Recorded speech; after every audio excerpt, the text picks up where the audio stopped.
Hello everyone. In this video, we will see how to tag everyone in WhatsApp group. So let's get into it. First of all, let's navigate to the WhatsApp on your phone and tap on the icon to open it. Once it opens up on the screen, let's open a WhatsApp group chat. Now here I am in a WhatsApp group and I want to mention everyone.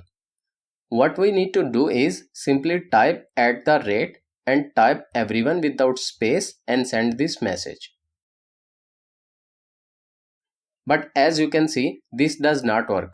It's a simple message, but it does not tag everyone in the group.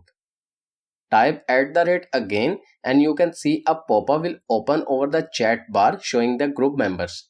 You can select anyone or tag multiple members at once and send it. And that's it. This is how you can tag everyone in a WhatsApp group chat. I hope this video is helpful for you. For more information, please subscribe our YouTube channel and thank you for watching.